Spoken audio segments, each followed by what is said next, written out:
Ang kwento ni Tomby. Ang kwentong ito ay hango sa totoong buhay.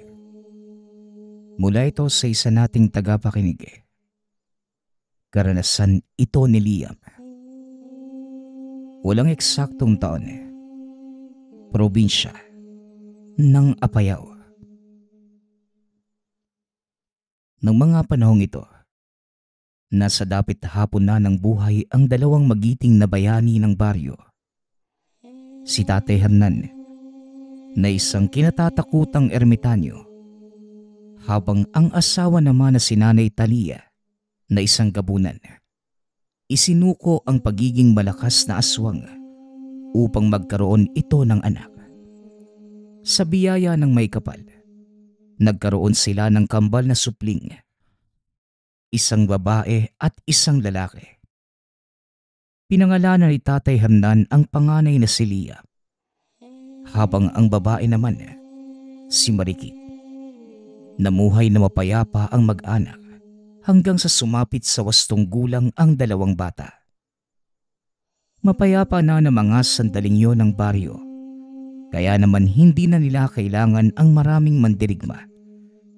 Ngunit itinabi ng dalawa ang kanilang mga tangang gamit dahil alam nilang kakailanganin nila ito pagdating ng tamang panahon. Mabilis na nagbago ang kapaligiran. Nakikiayo na din ang mga tao sa modernong mundo. Ngunit hindi pa din nawawala ang banta ng panganib. Isang araw, habang nag-aani ng mga itinanim na gulay, napansin ni Liam ang ilang nagtatakbuhang mga kababaihan papunta sa kanilang taniman. Dali-daling ibinaba ng binata ang hawak na buslo at sinalubong ang mga ito. Pakiusap, tulungan niyo kami. May mga humahabol sa aming grupo ng mga kalalakihan. May dala silang mga baril. Wika ng isa sa mga kababaihan. Sandali lang, uminahon kayo. Huminga ka ng malalim. Ipaliwanag mo sa akin ang... Hindi na naituloy ni Liam ang sasabihin dahil natanaw nito ang ilang kalalakihang armado ng baril. Nandito na sila. Pakiusap, tulungan niyo kami. Wika ng dalaga. Saktong napakakapal na mga damo sa puno ng sitaw, kaya doon niya itinago ang mga kababaihan. Maya-maya pa, napadaan na ang mga kalalakihan. Nagpatuloy lamang sa ginagawa ang binata na parang walang alam sa nangyayari. Teka, may nakita ka bang dumaang pangkat ng kababaihan dito?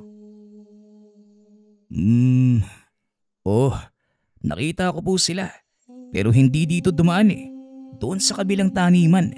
Tignan nyo, baka nagtatago lang sa mga damo. O sige, maraming salamat ha. Mauna na kami.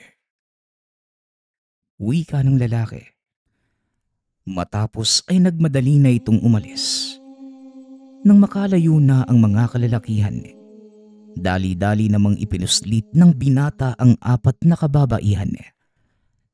Dinala niya ang mga ito sa kanilang tahanan na labis namang ikinagulat ng ina. Oh, Liam, sino naman yung mga kasama mo? At bakit ang dudungis ninyo? Tanong ni Nanay Talia. Mangyari po kasi na hinahabol daw sila ng mga kalalakihan Nakita ko nga po yung mga yon. Kaya hindi na ako nagdalawang isip na dalhin dito para tulungan. Ganon ba? O siya pumasok kayo sa bahay nang makapagbihis at makakain. Halatang pagod na pagod kayo at nagugutom. Marikit, sunduin mo nga yung tatay mo sa bakahan. Sabihin mong may mga bisita tayo. Wika ng ginang. Dali-dali namang tumakbo ang dalagang anak papunta sa kinaroroonan ni Tatay Hernan. O Marikit anak, bakit ka nagmamadali? Anong meron? Tay, may mga bisita po tayo. Nangihingi sila ng tulong kay Manong Liam. Ipinatawag po pala kayo ni nanay. O sige, susunod na ako. Tatapusin ko lamang yung paglalagay ng mga tubig sa mga alaga natin. Wika ni Tatay Hernan. Matapos ang mga gawain, umuwi na rin ang ama. Nadatnan nito sa sala ng tahanan ang 4 na kababaihan. Mabuti naman at nandito ka na. Kasama ni Liam ang mga kababaihang ito at nanghihingi ng tulong. Mga ineng, maaari niyo bang ikwento kung anong nangyayari? Tanong ni Nanay Talia. Isinalaysay naman ng mga ito ang buong pangyayari. Ayon sa mga babae, sila ay nabibilang sa isang tribo ng mga babaylan. Pinasok na mga tulisan ang kanilang nayon at dinukot ang mga ito. 4 lamang sila ang nagawang makatakas. Kaya nagpasya ang mga itong humingi ng tulong sa kabayanan. Natanong din ni Tatay Hernan ang mga ito kung ano ang ginawa sa mga kagaya nilang nahuhuli. At ayon sa isang babae, dinadala sila sa isang lugar upang ipagbilis sa mga dayuhan niya. Labis na naawa si Nanay Talia sa mga ito, ngunit wala naman siyang magagawa kundi sumang-ayon kay Tatay Hernan. Nag-usap ang mag-asawa kasama si Liam. Nako, tapos na tayo sa pagkikipaglaban, Talia. At ayoko nang masangkot pa tayo sa kaguluhan. Nananahimik na ang pamilya natin. Wika ni Tatay Hernan. Pero Hernan, hindi mo ba nakikita yung mga nangyayari? Baka tadhana sa atin ang pagtulong sa iba at kahit anong pag-iwas ang gawin mo, wala tayong magagawa dahil nakabuntot na ito sa mga buhay natin. Iba na ang panahon ngayon, Talia. May mga anak na tayo at may pinoprotektahang buhay. Ayokong isuong ang mga bata sa naging buhay natin noon. Muling wika ni Tatay Hernan. Hindi nagsasalita si Liam. Tinitignan lamang nito ang mga magulang habang nagdidiskusyon. Sa isip-isip ng binata, tama naman ang suhestyon ng ama. Matagal na silang namumuhay ng payapa at walang sino man ang gumagambala sa kanilang baryo. Ngunit napagtatanto din ito ang sinasabi ng ina. Nakaakibat na ng buhay ang pagtulong sa kapwa. Habang nag-uusap ang mag-asawa, narinig ni Liam na may kausap sa labas ng bahay ang kapatid na si Marikit. Nang tignan niya kung sino ang mga ito, laking gulat ng binata dahil yun yung mga kalalakihang humahabol sa tinulungan niyang mga babae. Iniwanan nito ang nagtatalong mga magulang upang puntahan ang kapatid. Hindi naman ito napansin ng dalawa dahil abala nga sila sa pagdidiskusyon. Magandang umaga ho. Hindi ba kayo yung naghahanap ng mga babae kanina sa bukid? Nakita niyo na ba sila? Tanong ni Liam. Siniko nito si Marikit. Nakagad namang naintindihan ng dalaga. Sige po, si Manong Liam na ang bahala sa inyo. Babalik na po ako sa aking gawain, ha? Wika naman ni Marikit. Di namin sila natagpuan eh. Pero may nakapagsabing nakita kanila na may kasamang 4 na kababaihan at pumasok sila mismo sa bakuran mo. Tugon ng lalaki. Napangiti na lamang si Liam at napakamot ng ulo. Nako, sino po ba yung napagtanungan nyo? Pasensya na po ha, pero hindi naman sa sinasabi kong mahilig kayo magpapaniwala. Pero mas maganda ho siguro kung kayo na mismo yung magpatunay, no? Tumuloy po kayo at tignan kung may makikita kayo mga babae sa loob ng bahay. Pasok po kayo. Wika ni Liam. Sabay postura na parang pinapapasok ang mga kalalakihan. Hindi na. Salamat na lang at pasensya sa abala. Kung sakaling may mapadaan dito, ipagbigay alam mo kagad sa bayan. Mapanganib yung mga babaeng yun eh. At gulo ang dala nila sa baryo kung sakaling mapadpad sila dito. Gulo? Pwede ko bang malaman kung bakit gano'n na lang yung kagustuhan yung mahuli yung mga sinasabi niyong babae? Saka, ano ba yung mga itsura ng mga yun? Baka sakaling makita ko, di makikilala ko kagad sila. Pilit kumukuha ng impormasyon ng binata para malaman ang totoong dahilan kung bakit hinahabol ng mga ito ang 4 na kababaihan. Sila ay mga mag-aaral ng isang mambabarang sa kabilang nayon. Marami nang napinsala ang kanilang maestra. Ngunit nahuli namin ito kasama ang ilan pang mga kagaya nila. Sa kasamaang palad, nakapuslit yung 4 na yun eh. At ngayon pakalat-kalat na lamang sa bayan. Mag-iingat kayo ha. At sa oras na makita nyo sila, ipagbigay alam nyo kagad sa mga tanod. Pagpapaliwanag ng lalaki. Halata sa pananalita nitong wala siyang kaalam-alam na si Tatay Hernan ang kasalukuyang kapitan del barrio ng lugar. Matapos makipag-usap, kagad na ding umalis ang mga kalalakihan. Tiwala naman si Liam na hindi na babalik ang mga ito dahil sa sinabi niya.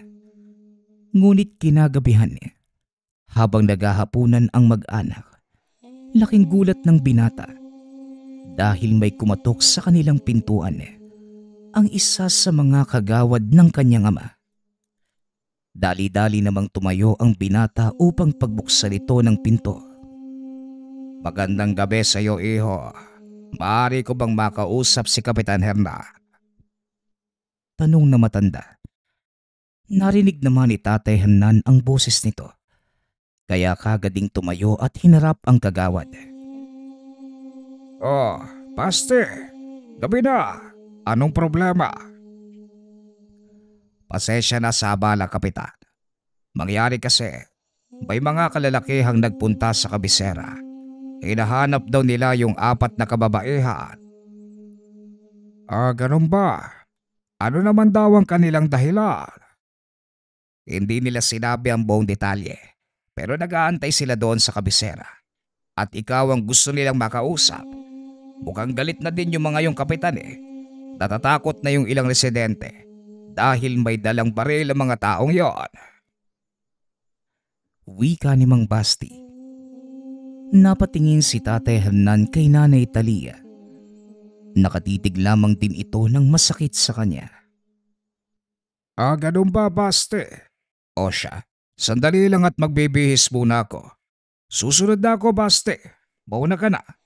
At sabihan mo ang mga tanod, maghanda sa posibleng kaguluhan. Wika ni Tatay Hernan, sabay kuha ng kanyang mga damit. Akmang palabas na sana ng tahanan, ngunit hinarang ito ni Nanay Talia. Mukhang may nakakalimutan ka yata. Wika ng ginang. Nagulat ito nang bigla siyang halikan sa noo ni Tatay Hernan. Hindi yan ang ibig kong sabihin, Hernan, kundi ito. Wika ni Nanay Talia, sabay abot ng kamagong na basto ni Tatay Hernan. Sa palagay ko, hindi na kailangang dalhin ko pa yan, Talia. Hindi naman ako makikipag-away sa kabisera. Kakausapin ko lamang ang mga lalaking yon. At kung sakaling magkaroon ng hindi pagkakaunawaan, nariyan naman ang mga tanod para umawa. Hindi, Hernan. Gusto kong dalhin mo ito. Hindi ako nakikiusap. Inuutusan kita. Marahang hinawakan ni Tatay Hernan ng baston at kinuha ito sa kamay ng asawa. Oo na, dadalhin ko na nga. Sige na, alis na muna ako. Liam, ikaw na muna ang bahala rito ha, habang nasa kabisera ko. Wika ni Tatay Hernan. Tumango lamang si Liam. Nagpatuloy sa pagkain at pagkatapos, Pinuntahan nito ang mga kababaihang itinago ni Nanay Talia sa maliit na kubo sa likod ng kanilang tahanan. Kakatapos lang ding kumain ng mga ito at kasalukuyang nagpapahinga. Pasensya na kayo sa istorbo pero may ilang katanungan lang sana ako. At sana maging tapat kayo sa mga sagot ninyo. Wika ni Liam. Itinanong ng binata ang pangalan ng mga kababaihan. Ngunit isa lamang sa kanila ang nagsalita. Ako na ang magsasalita para sa aming pangkat. Ang pangalan ko nga pala ay Maria. Kahit sino na sa inyo, ang importante, masagot ang katanungan ko. Dahil kaligtasan naming mag-anak ang nakasalalay rito. Gusto ko malaman ng katotohanan. Bakit ganun na lang ang pagnanais ng grupong yon na mahuli kayo? Ano bang kasalanan niyo sa kanila? Kagaya ng sinabi ko sa'yo, kami ay mga babaylang alabay. Pinasok ng mga kalalakihan ng nayon namin at hinuli ang lahat ng mga kasamahan ko, kasama ang aming guro. Kaming 4 lang ang nakaligtas. Nakausap ko kasi yung mga kalalakihang naghahanap sa inyo Nagbigay sila ng babala sa akin. Mga mambabarang daw kayo. Totoo ba yung bintang nila sa inyo? Kaming mga babaylan, may kaalaman sa halos lahat ng karunungan ng kalikasan, lalo na ang barang. Pero ginagamit namin yun sa panggagamot lang. Wika ng dalaga. Naging maganda ang takbo ng usapan ng mga ito hanggang sa nagawang paaminin ni Liam ang totoong dahilan kung bakit sila hinuhuli ng mga kalalakihan. Ang totoong dahilan kung bakit kami hinahabol ng mga kalalakihang yon ay dahil dito. Wika ni Maria. Sabay pakita sa kanyang likod. Nagulat si Liam dahil may mga salitang nakaukit sa balat nito. Ano naman yung mga yan Bahagi ito ng isang makapangyarihang dasal na maaaring bumuhay ng patay. Nakuha na ng kanilang pinuno ang kasulatan, ngunit hindi nila ito magagawang paganahin dahil nasa katawan ko ang isa sa mga pahina at ang ilan sa mga nawawalang salita, kabisado ng mga kasama ko. Ito ang dahilan kung bakit pinili naming makatakas. Dahil sa oras na mabuo ang dasal, malaking gulo ang mangyayari. Sino naman yung mga taong naghahangad na makuha yung sinasabi mong dasal Muling tanong ng binata. Ang taong nagngangalang Amay, isa siyang mangkukulam na naglalayong buhayin ng kanyang asawa. Kung ganon, bakit naman ito hahangarin na mabuhay ang isang taong namayapa na? Ang mag-asawang Amay at Criselda, kilala bilang malakas na mangkukulam sa bayang pinagbulan namin, isinumpa ng aming grupo si Criselda dahil sa panggagambala nito sa mga tao. Ngunit kalaunan, hindi kinaya ng kanyang katawan ng sumpa. Tuluyan itong bumigay at namatay. Naniniwala si Amay na paghala-gala lamang sa paligid ang kaluluwa ng kanyang asawa. Kaya gumagawa ito ng paraan para maibalik ito. Pagpapaliwanag ng dalaga. Dagdag pa ni Maria. Kaya din nila pinaghiwalay ang mga pahina ng aklat ng dasal dahil sa oras na gamitin ito ni Amay. Hindi lang kaluluwa ng kanyang asawa ang maaari nitong pabalikin. Posible ding sumama ang mga lagalag na kaluluwa. At kung hindi maaagapan, maaaring makatawag pa ng demonyo ang mga ito. Samantala, dako naman tayo sa panig ni Tatay Hernan. Kasalukuyan itong nakikipag-usap sa mga kalalakihan at kinikwento ang bersyon ng kanilang kwento. Ayon naman sa mga ito, ang 4 na kababaihang hinahabol nila, mga mambabarang na pumapatay ng napakadaming kabataan sa lugar. upang ialay sa sinasamba nilang diwata. Nagpakilalang manunugis ang mga ito at sinabing binayaran sila upang tugisin ang 4 na kababaihan. Kung ganoon, delikado pala ang mga kababaihang ito ha. Sa ngayon, wala pa naman akong nakikitang kahalintulad ng deskripsyon ninyo dito sa baryo. Pero sa oras na may malaman ako, ipagbibigay alam ko kagad sa inyo. Wika ni Tatay Hernan. Matapos ay nagpaalam na itong umuwi. Gabi na ng mga oras na yun. Mag-isa lamang itong naglalakad sa daan. Alam niyang walang tiwala ang mga kalalakihan sa sinabi. Hindi rin malayong susundan siya ng mga ito para makasiguro. Ngunit hindi nga ito nagkamali. Dahil ilang metro bago makarating sa tahanan, naramdaman ito ang mga yabag sa kanyang likuran. Huminto sa paglalakad ang matanda. Lumingon para makita kung sino ang mga nakasunod. Ngunit sa kasamaang palad, bigla siyang dinamba ng isang hindi kilalang lalaki na siya namang malaki nitong pagkakamali. Mahabang panahon na rin ang nakalipas nang huling makipaglaban si Tatay Hernan. Ngunit nananatiling sariwa sa alaala ang lahat ng mga natutunan sa grupo. Gamit ang dalang baston, pinalo nito sa ulo ang lalaki, dahilan para mawalan ito ng malay. Akmang lalapitan pa sana ito ni Tatay Hernan nang bigla namang lumabas ang isa pang lalaki at inundaya ng sipa ang matanda. Naglabas ng itak ang lalaking yun. Sinugod ang matanda. Ngunit laking gulat nito nang biglang may kamaong tumama sa kanyang mukha. O tay, ayos ka lang ba? Hindi mo pagkakatiwalaan ang mga taong kausap mo sa kabisera. Ano man ang sinabi nila sa'yo, nagsisinungaling po ang mga yan. Yun nga rin ang hinala ko, anak. At alam kong kasama nila ang mga ito. Siniguro ng mag-ama na hindi na makakaligtas pa ang dalawang lalaki dahil siguradong makakarating ang nadinig na mga ito sa kanilang pinuno. Inihulog nila Liam at Tatay Hernan ang bangkay ng dalawang lalaki sa bangin. Malakas ang agos ng ilog sa baba nito, kaya paniguradong hindi na makikita ang mga bangkay. Matapos ay dali-dali na silang umuwi. Pagkarating sa tahanan, personal na kinausap ni Tatay Hernan ang mga kababaihan at isinalaysay naman ng mga ito ang pangyayari. Matapos ang pakikipag-usap, bumuo ng plano si Tatay Hernan upang mailayo sa panganib ang mga ito. Dadalhin ko kayo sa kabilang isla.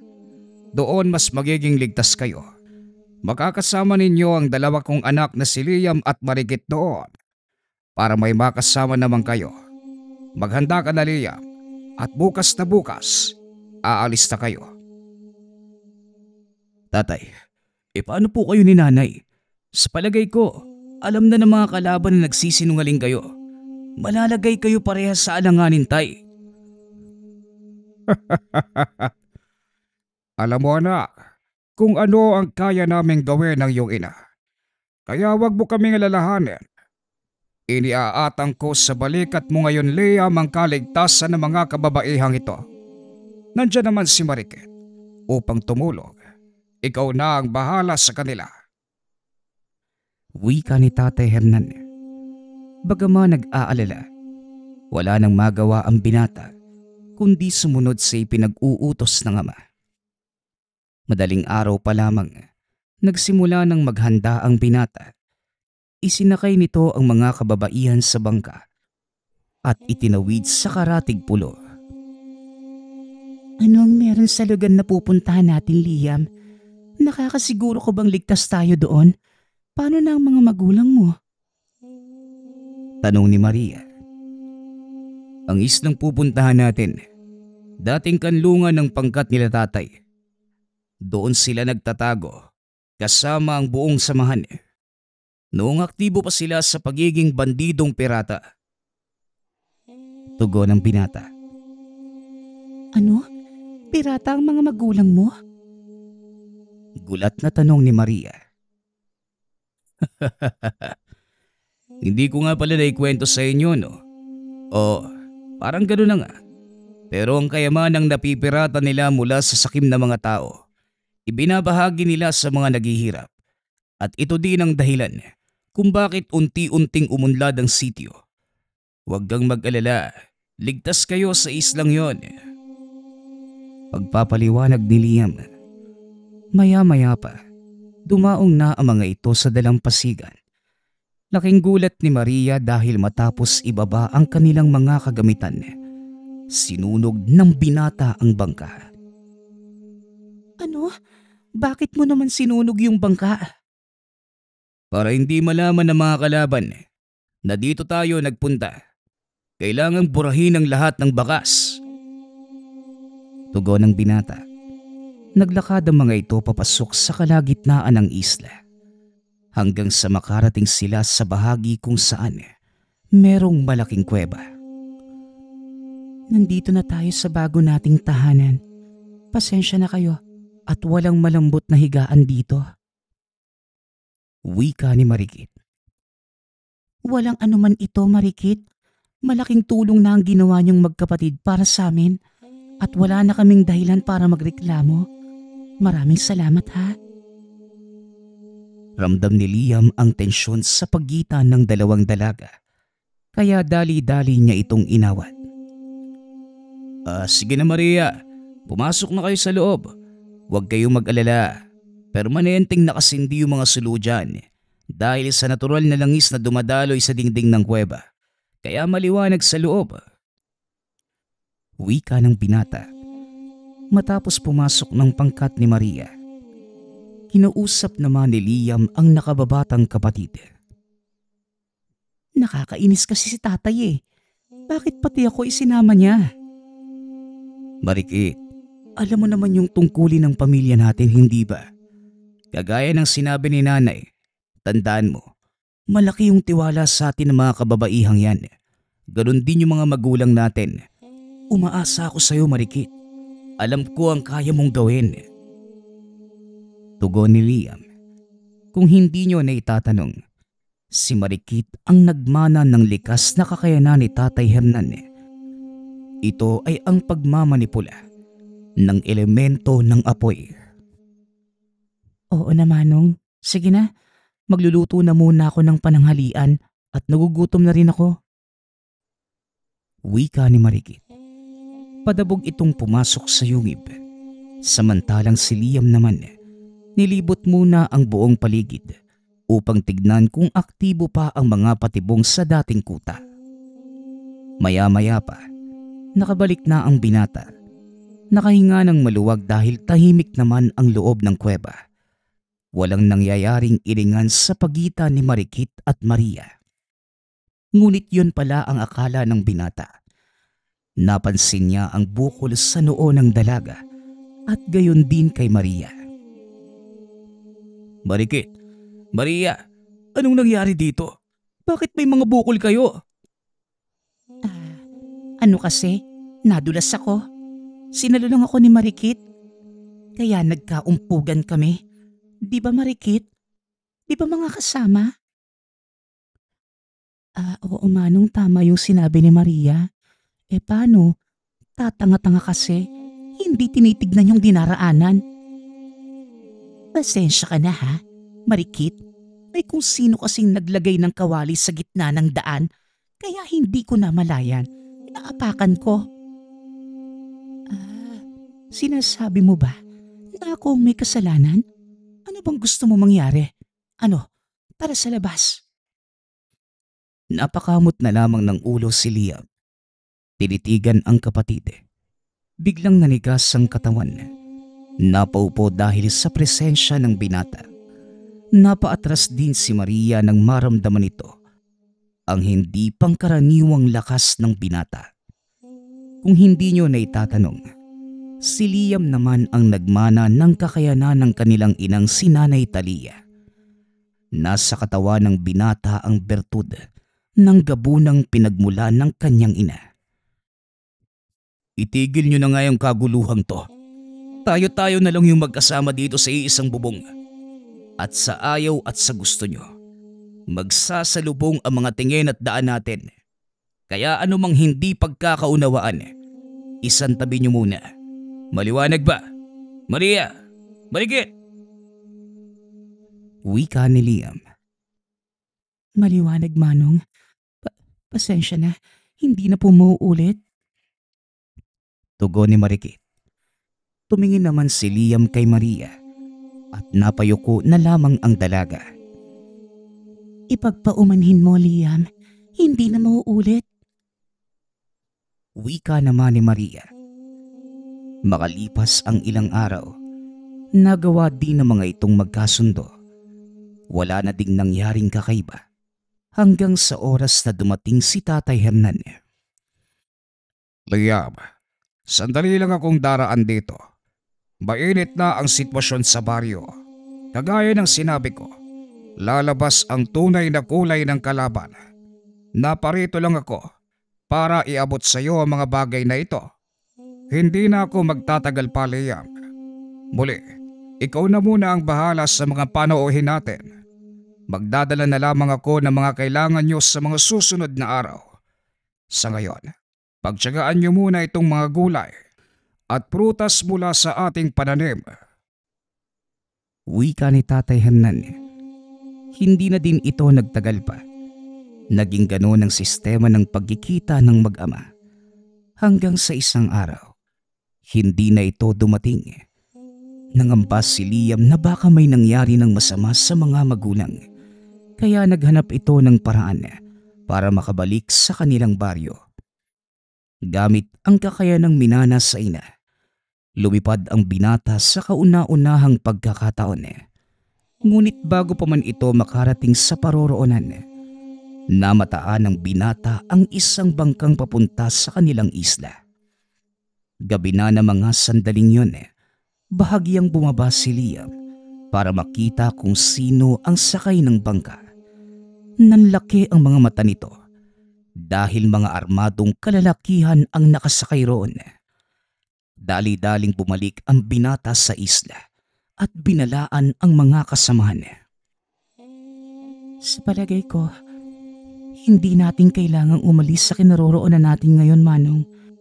Protektado na mga patibong ang paligid ng kuweba at sa dalampasigan pa lang, kung hindi mag-iingat ang mga mangangahas pumasok, siguradong mapapahamak na sila. Tama ka, Marikit. Pero sikapin pa din ninyong wag magpakita sa mga taong paparating. Delikado. May mga dala silang baril. Hindi ko alam kung kaya ba nating sagupain ang mga yon o hindi. Manong, magtiwala ka lamang sa kakayanan mo. Ikaw tong nagmana ng dugo ni nanay eh. Sayang naman yung pagiging gabunan mo kung hindi mo rin gagamitin. Ako nga, balak ko munang makipaglaro sa kanila eh. Basta. Mag-iingat ka, Marikit. Sige na. Babalik ako sa dalampasigan para salubungin sila. Pagkarating ng binata sa dalampasigan, saktong nakadaong na ang bangka. Naghahanda na din ang mga kalalakihan para maglakad papasok ng isla. Hanggang dyan na lang kayo. Wika ng binata.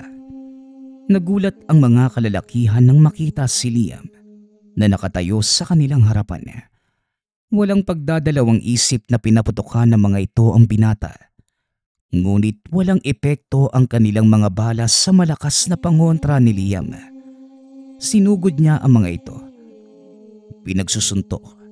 Akmang babalik na sana sa bangka ang ilan nang bigla naman itong matupok. At sa tingin ninyo, makakaalis pa kayo ng buhay sa islang to? Diyan kayo nagkakamali. Wika ni Marikit. Sabay bagsak ng tila bulalakaw sa mga kalaban. Walang natirang buhay sa mga kalalakihan. Kaya naman nakampante na ang mga ito na hindi nababalik pa ang mga kalaban. Ilang araw ang lumipas. Dumating si Tatay Hernan kasama si Nanay Talia. Tay, anong nangyari sa'yo? At bakit may mga sugat kayo? Hindi namin kinaya ang puwersa ng mga kalaban. Masyadong malakas ang amay na yon. Maliban pa doon, mukhang kakampi na nila ang grupo ninyo, Maria. Nakita kong may kasama silang babaylan nang sumugod sa baryo. Hindi maaari ang sinasabi nyo. Pasensya na po, Nanay Talia, pero hindi ako naniniwala na gagawin nyo ng aming guro. Hindi ako maaaring magkamali, Iha. Isang babaylan ang nakasagupa namin ni Manong Hernan mo at napakalakas na. Maaari niyo po bang ipaliwanag sa akin ang nakita niyo, Nanay Talia? Matandang matangkat na mahaba ang buhok, puno ng tato ang braso at may hawak na tungkod na gawa sa itim na kahoy. Biglang nanlumos si Maria. Napaluhod sa lupa dahil tama nga ang deskripsyon ni Nanay Talia. Pero maaaring napilitan lamang siyang umanib sa pangkat ni Amay. Kailanman, hindi magagawang talikuran ni Tandang Inang ang kanyang adhikain. Maaring tama ka. At yan ang gusto kong malaman. Sa ngayon, kailangan muna nating bumawi ng lakas. Masyadong nagulpe ang katawan ko sa pakikipagbuno sa mga yon. Mahabang panahon na din simula nang huli akong makipaglaban. Hindi ko na din nagagamit ang aking kakayanan sa mahabang panahon, kaya medyo nangangalawang na ako. Pasensya na kayo mga bata at mga matatanda na ang mga kasama ninyo. Dagdag ni Nanay Talia. Wala po kayong dapat alalahanin, mga kasama. Tulungan niyo akong gamutin ang mga sugat nila Manong Hernan at Nanay Talia. Wika ni Maria. Nanatili namang alerto si Liam sa lahat ng oras. Dahil sa lalong madaling panahon, maaaring magsulputan na ang mga kalaban. Habang nag-iikot sa paligid, napadpad ito sa bandang likod ng isla. Laking gulat ng binata dahil naroon ang maalamat na barko. Sira-sira na ito, nakasadsad na sa buhanginan, ngunit makikita pa din ang taglay nitong kagandahan. Nagulat si Liam nang biglang magsalita ang ama sa likod. Marami kaming pinagsamahan sa barkong yan. Lahat ng alaala nakadikit na sa bawat bahagi ng barko. Kaya nagpasya kung wag na itong palubogin sa dagat. Hanggang ngayon, buhay pa din ang mga kanyon at parang bago pa. Teka tay, may naisip ako. Yun ay kung sasang-ayon ka. Huwag ka nang magsalita. Alam ko ang takbo ng isipan mong bata ka. Oo, pumapayag ako. Sa katunayan, ito din ang dahilan kung bakit ako naparito. Gagamitin natin ang mga kanyong to para mapigilan sila. Kahit papaano mababawasan ang puwersa ng kalaban kung sakaling sumalakay sila sa islang ito. Wika ni Liam.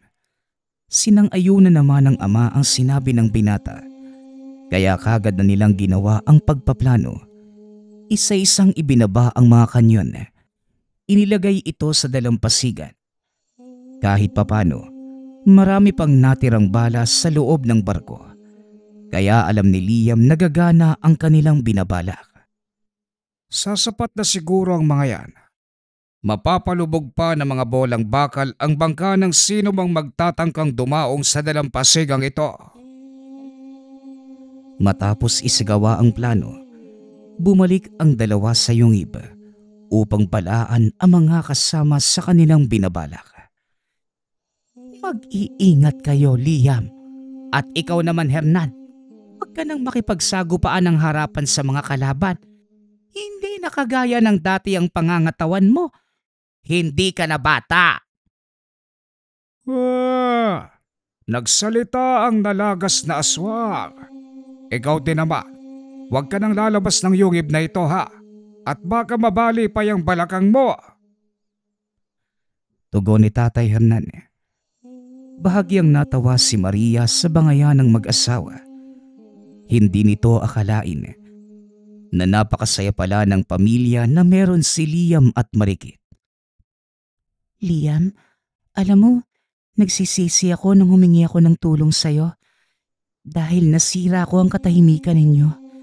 At dahil sa akin, napahamak ang mga magulang mo at pati ang buo mong baryo. Tama ka. Nagkagulo nga ang buong baryo. Napahamak sina nanay at tatay. Pero ayos lang yun. Sanay na ang sityo sa ganito. Lalo na sila nanay at tatay. Nakalimutan mo bang mga bandidong pirata sila?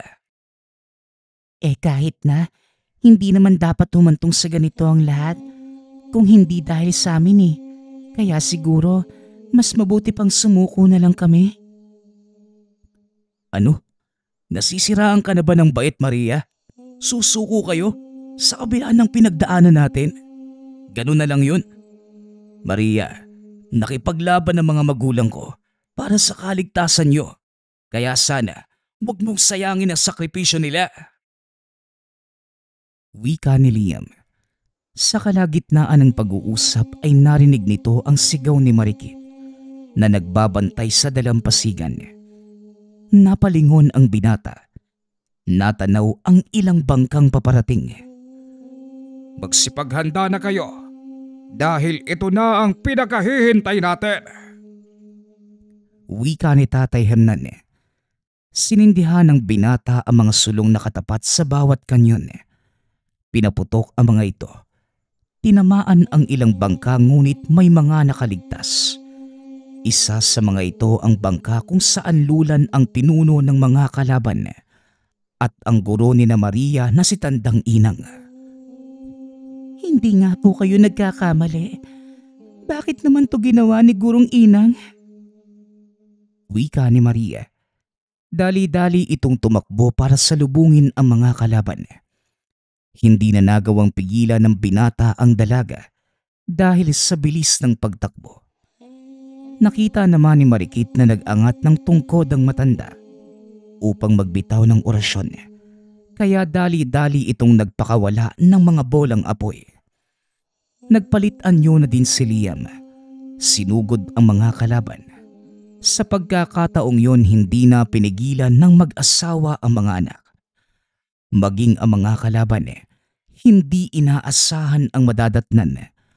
Wala silang kaalam-alam sa mga kakayanan ng dalawang anak ni Tatay Hernan. Aba, nasurpresa ko sa mga kakayanan niyo.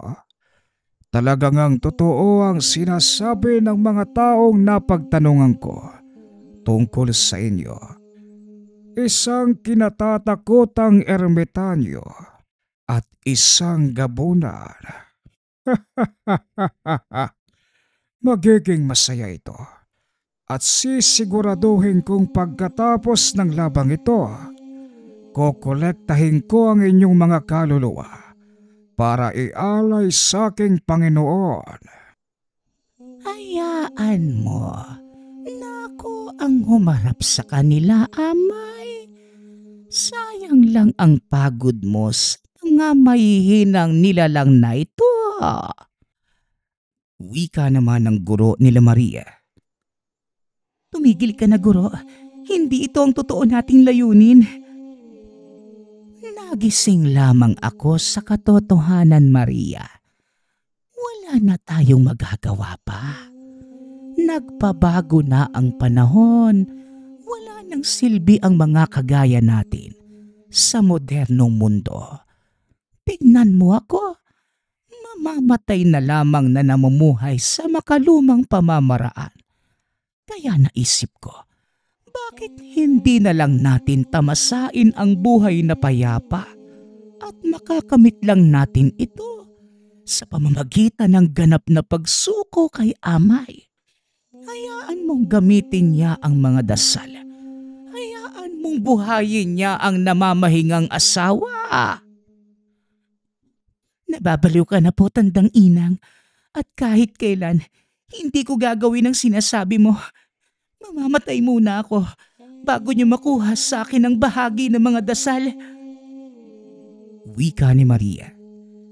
Nagsipaglabasan pa sa yungib ang 3 pa sa mga kasamahan.